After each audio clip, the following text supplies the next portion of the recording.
नमस्कार मित्रांनो. आज आपण doctor Suniti Vaidya inspirational kits and concepts या सत्रामध्ये व्होकेशनल ट्रेनिंग किंवा कुठल्याही प्रकारचा छंद, हॉबी अशा प्रकारे का जोपासला पाहिजे, का करायला पाहिजे आणि ज्यावेळेला आपल्याला शाळांना सुट्टी असते किंवा संध्याकाळच्या वेळेला शनिवार रविवारला जेव्हा केव्हा आपण वेळ काढू शकतो त्यावेळेला आपण अशा प्रकारचं ज्ञान ह्या 10 ते 15 वय या वयामध्ये का घ्यायला पाहिजे याच्याबद्दल काही माहिती समजून घेणार आहोत. सुरुवातीला आपण बघूया की आज आपण ज्या जगात जगतो आहोत 21व्या शतकात आपण आहोत. माणसाने दर दशकामध्ये प्रगती करत गेलेला आहे आणि यातून आपण आज अशा एका पॉईंटला किंवा एका परिस्थितीत येऊन पोचलेलो आहोत की जर आपण व्यवस्थित विचार केला नाही किंवा जर आपण एकत्र ह्याच्यावरती काम केलं नाही तर मनुष्याने बनवलेल्या मशीन्समधूनच मग कॉम्प्युटर असतील, रोबोज असतील किंवा अन्य कुठल्या उपकरणांच्या थ्रू मशीन्स माणसांवरती आज्ञा द्यायला सुरुवात करतील आणि एक वेळ अशी येईल की आपण पूर्णपणे त्यांच्या आहारी जाऊ आणि ही मशीन्स आपल्याला जशी वागवतील किंवा ज्या सवयी लावतील त्या पद्धतीने आपण काम करायला लागू. यातनं बाहेर पडायचं तर काही वेगळा विचार आपल्याला करायला पाहिजे. त्यासाठी वेगवेगळ्या विषयावरचं ज्ञान असणं महत्त्वाचं आहे. आपल्या सर्वांमध्ये एक चांगलं कोलॅबरेशन, मैत्री संबंध किंवा एकमेकांची मित्रत्वाची भावना, एकमेकांचं टीमवर्क की जो आपण संघ करू शकू एक आणि त्या सांघिक कल्पनेतनं आपण ह्या विषयावरती प्रभुत्व मिळवू शकू की काही झालं तरी माणूसच आपल्याला आपलं जीवन कसं जगायचं हे दाखवून देईल आणि आपण मशीन्सच्या आहारी जाणार नाही. त्यासाठी आपल्याला आपलं कम्युनिकेशन वाढवायला लागेल, एकमेकांशी संबंध आपल्याला चांगला ठेवायला लागेल. त्यासाठी आपल्याला नवीन नवीन आयडियाज, क्रिएटिव्हिटी, इनोव्हेशन याच्यावरती विचार करावा लागेल. कारण आपण ज्या स्पर्धेमध्ये आता लागलेलो आहोत की जिथे आपण काही वेळेला निसर्गाच्या विरुद्ध जाऊन सुद्धा काम करायचा आपण प्रयत्न करतोय आणि अशा वेळेला आपण पुन्हा आपला विचार किंवा आपली आचार निसर्गाशी कसं जोडता येईल, निसर्गाबरोबर आपल्याला कसं सामावून घ्यायचं आहे, निसर्गाच्या नियमांच्या बाहेर न जाता आपण आपलं काम कसं करायचं आहे याच्यासाठी आपल्याला एक विचार करावा लागेल, ज्याला सस्टेनेबिलिटी म्हणतात किंवा भविष्यात येणारे जे अनैसर्गिक परिणाम आत्ता जे आपण भोगतोय तर ते आपल्याला कसे पुन्हा आपल्या बाजूने आणता येतील याच्यावरती विचार करावा लागेल. तसंच आजचं जे युग आहे हे पूर्ण कॉम्प्युटरचं युग आहे. त्यामुळे कॉम्प्युटेशनल थिंकिंग, एखाद्या गोष्टीचं मॉडेल कसं बनवायचं, त्याचा प्रोग्राम कसा बनवायचा, त्याच्यापासून लवकरात लवकर काम कसं करून घ्यायचं याच्यावरती आपल्याला विचार करावा लागेल. क्रिटिकल थिंकिंग फार महत्त्वाचा आपल्याला विचार करावा लागणार आहे की आपण डेव्हलपमेंट तर आपल्याला व्हायला पाहिजे. आपल्याला आपलं आयुष्य सुखकर जाण्यासाठी मग आपल्याला लागणारी उपकरणं असू देत, आपल्याला लागणाऱ्या वाहनं असू देत, आपल्याला लागणाऱ्या मेडिकल ज्या गरजा आहेत त्या असू देत, नवीन औषधं असू देत, नवीन खाद्यपदार्थ असू देत, या सगळ्यांमध्ये करताना सगळ्यात महत्त्वाचं असं आहे की कुठलीही डेव्हलपमेंट करताना आपण निसर्गाच्या विरुद्ध काम करतो आहे का? हे करताना आपण जी सेफ्टी आपल्यामध्ये असायला पाहिजे त्याचं आपण पालन करतो आहे का? आणि ही गोष्ट जर आपण चालू ठेवली तर याच्यापासून मानवाला उपद्व्याप होणार नाहीच, पण बाकी कुठल्याही जीव जो आहे त्या जीवालाही उपद्रव होणार नाही. त्या वनस्पती असू देत, प्राणी असू देत, कीटक असू देत, वन्य प्राणी असू देत, मत्स्य प्राणी असू देत, कुठेही आपल्याला त्याच्यावरती वातावरणावरती किंवा आपल्या जी एक देवाने बनवलेलं आपली पृथ्वी जी आहे त्याच्यावरती परिणाम होणार नाही याचं आपल्याला भान ठेवायचं आहे. आता हे ज्यावेळेला आपण करतो त्यावेळेला जसजशी प्रगती होत गेली की सुरुवातीच्या काळामध्ये मनुष्य फक्त जे काही प्राणी, फळं जी निसर्गाने केलेली आहेत त्याच्यावरतीच जगायचा. अंगावरती कपडे असायचेच असं नाही, राहायला घर असायचं असं नाही, झाडाखालती डोंगराच्या कड्या कोपरीत कुठेतरी मनुष्य राहत होता आणि आपलं जीवन जगत होता. त्यामुळे त्याला अशी काही उपकरणं लागत नव्हती, हत्यारं लागत नव्हती. पण साधारण 14व्या-15व्या शतकामध्ये आपण पाहतो की एक प्रकारे आपण आपली हत्यारं बनवायला सुरुवात केली. मग ती दगडापासून असतील आणि त्यांना आपण आकार देऊन ज्याने सोयीचं होईल अशा पद्धतीने आपण काम चालू केलं. मग याच्यामध्ये दगडाच्या कोयती असतील, दगडाचे चाकू असतील, दगडाचा पाटा वरवंटा असेल, अशा पद्धतीने दगडाने मारून आकार देऊन त्यातनं जे काही उपकरण बनवता येईल ते उपकरण आपण बनवायला सुरुवात केली. मनुष्य हा प्राणी असा आहे की तो सतत विचार करत असतो, नवीन नवीन आखणी करत असतो, संशोधन करत असतो आणि त्यातनं जेव्हा त्याचा वाफेची क्षमता काय आहे, स्टीम इंजिन किंवा स्टीम टर्बाईन्स, आणि त्याप्रमाणे जेव्हा आपण वापरायला सुरुवात केली तर वाफेचं इंजिन झालं, वाफेचे प्रेस झाली, वाफेचं अन्य उपकरणं आपण चालू केली आणि ती मोठ्या प्रमाणामध्ये आपण वापरायला सुरुवात केली साधारण 17व्या शतकामध्ये. त्याच्यानंतर पुढे जशी डेव्हलपमेंट होत गेली आणखीन तेव्हा विजेचा शोध लागला आणि जे आपण वाफेवरती किंवा मेकॅनिकल ॲडव्हान्टेज वापरून ज्या गोष्टी की हाताने फिरवून किंवा मोठी टॉमी घेऊन त्याच्याने मेकॅनिकल ॲडव्हान्टेज करून आपण कामं करत होतो, पण नंतर हीच कामं आपल्याला विद्युत आपल्या घरामध्ये किंवा आपल्या आयुष्यामध्ये आल्यानंतर उपकरणं आपण विजेवरती चालवायला सुरुवात केली आणि त्याच्यावरती आपल्याला कंट्रोल जास्त चांगला मिळायला लागला, वापरणं सोयीचं व्हायला लागलं. आधी आपल्याकडे सुतार, लोहार, चांभार असे वेगवेगळ्या स्पेशलिस्ट आपल्याकडे स्किल कामगार किंवा कारीगर असायचे, त्यांच्याकडनं आपण कामं करायचो.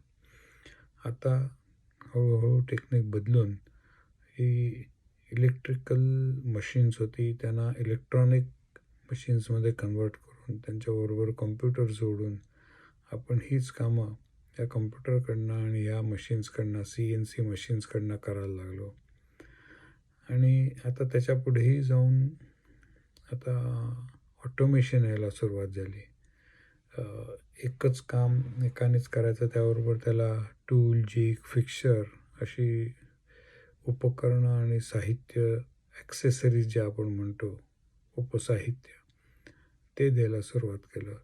मटेरियल हँडलिंगमध्ये आपण एखादी झालेला पार्ट किंवा त्याला लागणारं रॉ मटेरियल एका ठिकाणून दुसऱ्या ठिकाणी कसं न्यायचं, झालेला माल एका ठिकाणून दुसऱ्या ठिकाणी कसा न्यायचा याच्यावरती विचार करायला सुरुवात केली.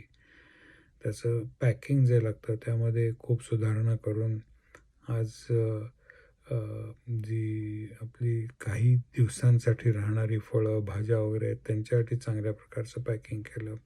जे डेलिकेट आयटम्स आहेत त्यांच्यासाठी चांगल्या प्रकारचं पॅकिंग केलं.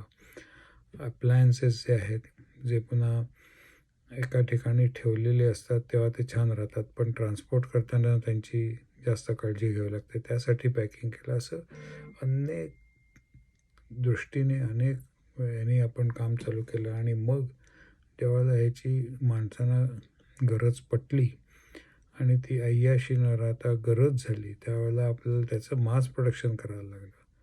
आज एकेका शिफ्टला हजारोने कुलपं, refrigerators, T V, mobile, mixer grinder, गॅसच्या शेगड्या किंवा आपल्याला लागणारे कपडे किंवा आपल्याला लागणारे ज्या बाकीच्या घरोपयोगी वस्तू असतात किंवा घराला लागणारे दरवाजे आहेत, बिजागरी आहेत, कड्या आहेत, कुलपं आहेत, यांचं सगळ्याचं प्रोडक्शन आज एका तासात हजारो आयटम बनवून आपण तयार करत असतो. तर त्याची टेक्नॉलॉजी आपण डेव्हलप केली की ही कशी आपल्याला कमीत कमी उत्पादन खर्चात, कमीत कमी मटेरियलमध्ये करता येईल. त्याच्या पुढे आता जाऊन आपण ही सगळी मशीन्स जी आहेत, तर त्या मशीन्सबरोबर ज्यावेळेला मनुष्य काम करत असतो तेव्हा त्यांच्यामध्ये एकमेकांमध्ये कसं संगोपन होईल. मशीन माणसाला सांगू शकेल, माणूस मशीनला सांगू शकेल. आपल्याकडे लागणारा माल आपण किती स्टॉक ठेवलेला आहे, तो संपला तर त्याचं काय करायचं, म्हणजे त्याचं डिजिटायझेशन करायचं किंवा त्याच्यामध्ये काही कंट्रोल्स लावायचे किंवा त्याच्यावरती काही सेन्सर्स लावायचे आणि ते एकमेकांशी बोलतात. पूर्वी एखादा आयटम आपल्याला जर पाहिजे असेल तर हाताने एक चिठ्ठी लिहून आपण आपल्या मॅनेजरची किंवा साहेबांची सही घेऊन ती जो माणूस मार्केटमध्ये जातो त्याच्याकडे द्यायचो. मग तो जाऊन घेऊन यायचा. मग त्याने आणलं की तो त्याच्याबरोबर आणलेलं जे चलन असायचं ते चलन स्टोअर्समध्ये देणार. मग ते स्टोअर्समध्ये त्याची एंट्री होणार. मग त्याच्यानंतर आपल्याला पाहिजे तर आपण जाऊन रिक्विजिशन स्लिप देणार. ती रिक्विजिशन स्लिपच्या अगेन्स्ट आपल्याला आपला आयटम मिळणार आणि मग तो आपण वापरणार. याच्यामध्ये खूप प्रोसेस व्हायची आणि प्रत्येक वेळेला हिशोब ठेवायला लागायचा, लक्षात ठेवायला लागायचं की आपण किती आयटम आहेत, आपल्याकडे काही सेफ्टी स्टॉक आहे का नाही. आता हेच सगळ्या गोष्टी कॉम्प्युटरवरती व्हायला लागल्यामुळे एकदा तुम्ही स्टोअर्समधनं एखादा आयटम काढलात की आपोआप इंडेंट तयार होतं. त्याचं ऑथरायझेशनसाठी कोणाच्या तरी लॅपटॉपवरती किंवा मोबाईलवरती जातं. तिथे त्याचं ऑथरायझेशन झाल्यानंतर ऑर्डर प्लेस होते. ऑर्डर करून ते डायरेक्ट स्टोअर्समध्ये येतं. स्टोअर्समधनं तुम्हाला ते हजर असतं. आता ह्या सगळ्या गोष्टी करायला एक प्रणाली आहे की जी आता मी तुम्हाला सांगितलं, स्टीम इंजिनपासून ते मास प्रोडक्शन, इलेक्ट्रिकल एनर्जी आणि त्याच्यानंतर इलेक्ट्रॉनिक्स इम्प्रूव्हमेंट आणि डिजिटायझेशन करून एकमेकांशी बोलणं आणि त्याच्यानंतर मशीन आणखीन मनुष्य आणि एकाबरोबर सगळ्यांना घेऊन नुसती ERP सिस्टीम आपल्या कंपनीपुरती मर्यादित न ठेवता आपल्या सप्लायर्सकडे, आपल्या कस्टमर्सकडे, आपल्या सर्व्हिस प्रोव्हायडर्सकडे सगळ्यांकडे एकाच वेळेला त्याचं प्रक्षेपण करता येतं आणि सगळे लोक एका प्रोजेक्टवरती बांधलेले असतात. त्यांना एकमेकांची प्रोग्रेस काय आहे, किती चांगल्या पद्धतीत आपण काम करतो आहे किंवा आपलं प्रोजेक्ट ट्रॅकवरती आहे का, या सगळ्या गोष्टी समजत असतात, कळत असतात. तर अशा ह्या इंडस्ट्री 1, इंडस्ट्री 2.0, 3.0, 4.0 आणि आता इंडस्ट्री 5.0 की जिथे पुन्हा मनुष्य जास्तीत जास्त कसा वापर करता येईल. कारण ऑटोमेशनने जर आपण आज आपल्या नोकऱ्या कमी केल्या तर एवढी जी आपली स्पेशली भारतासारखी 140 कोटीची संख्या आहे, त्या मुलांना, त्या माणसांना काय कामं द्यायची. तर याच्यामध्ये एक चांगल्या पद्धतीचं नियोजन करणं हे फार महत्त्वाचं आहे आणि ह्या सगळ्या गोष्टी आपल्याला शिकण्यासाठी, समजण्यासाठी लवकरात लवकर आपल्या आयुष्यामध्ये 10 ते 15 वर्षामध्ये या सगळ्या घडामोडी कशा होत आहेत त्या बघण्यासाठी, शिकण्यासाठी बेसिक इंजिनिअरिंग किंवा बेसिक जे तंत्रज्ञान आहे ते समजण्यासाठी आपण वेगवेगळ्या शाळा काढायचा प्रयत्न करतो आहे. तिथे वेगवेगळी शिबिरं घेतो आहे. तिथे मुलांना ज्या गोष्टी सहज उपलब्ध नाही आहेत त्या उपलब्ध करून देतो आहे.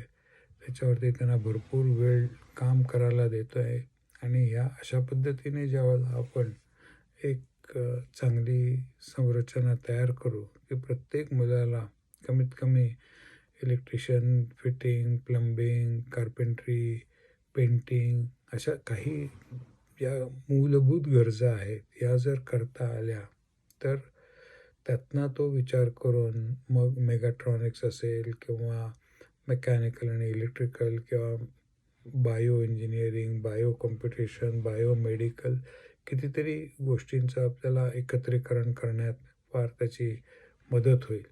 अशा दृष्टीने आपल्याला या 21व्या शतकाकडे बघण्याची गरज आहे आणि हे सगळं आपण जेव्हा बघतो आहे त्यावेळेला बाकीच्या देशांमध्येही कशी तंत्रज्ञानात प्रगती होते याचाही एक कानोसा आपल्याला घ्यायला पाहिजे की जपानसारखा देश आहे की ज्याची क्वालिटीमध्ये तो फार उत्तम आहे. चायनासारखा देश आहे ज्यांनी आपली किंमत फार कमी केली आहे. त्यासाठी mass production techniques, industry 4, industry 3.0 याच्यावरती त्यांनी जास्त भर दिलेला आहे.